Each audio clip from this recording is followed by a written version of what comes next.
মধ্যে আপনি বহুদলীয় গণতন্ত্রের কোনো চিহ্ন দেখবেন না। আপনি ধানের শীষ আসলে গিলে ফেলতে চায় অন্যান্য প্রতীককে। এটা কি বহুদলীয় গণতন্ত্রের সাথে যায়? বিএনপি এসেছিল বাকশালের অ্যান্টিথিসিস হিসেবে। বাকশাল মানে একদলীয় শাসন, বিএনপি বলেছে বহুদলীয় শাসন, এবং এটার সাক্ষাৎ নজির হচ্ছে বিএনপি। কিন্তু বিএনপি ইতিহাস থেকে আসলে মানে এটা বলতেই হবে যে কিছুই শেখে নাই।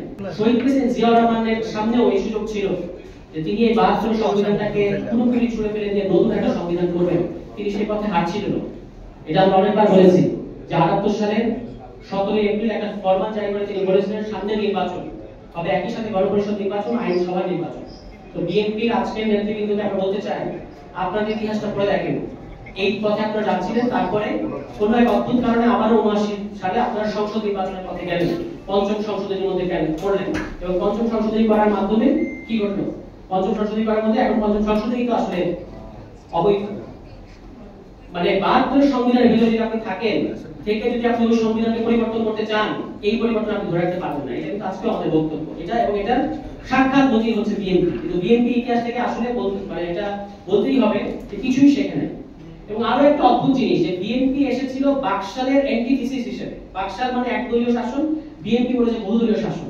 কিন্তু বিএনপি রাজনীতির মধ্যে আপনি বহুদলীয় গণতন্ত্রের কোনো চিহ্ন দেখবেন না। কেন দেখবেন না? কারণ আপনি দেখেন আজকে তারা চায় তাদের প্রতীক অন্যদেরকে দিতে। তো অন্যদেরকে যদি আপনি প্রতীক দেন ছোট ছোট দল, এটা মানে হচ্ছে আপনি একটা মাঝখান ন্যায় কায়েম করতে চান। আপনি ধানের শীষ আসলে গিলে ফেলতে চায় অন্যান্য প্রতীককে। এটা কি বহুদলীয় গণতন্ত্রের সাথে যায়? ফলে এনসিপি আজকে বহুদলীয় গণতন্ত্রের পক্ষে দাঁড়িয়েছে, যে সমস্ত রাজনৈতিক দল যার যার মার্কায় ইলেকশন করতে হবে, এবং এটা না করলে আপনি আপার হাউসে যে পিআর এর কথা আমরা বলেছি সেটাও তো হবে না। আপার হাউসে পিআর এর জন্য তো সব যে দলের, আমি এটা আমাদেরকে অনেক সাংবাদিক আপনারা জিজ্ঞেস করেছেন যে এর ব্যাপারে আপনাদের মন্তব্য কি, আমি বলেছি যে দলের সারা দেশে 1% ভোট আছে তারা অন্যের মার্কায় ভোট করতে চাইতে পারে না।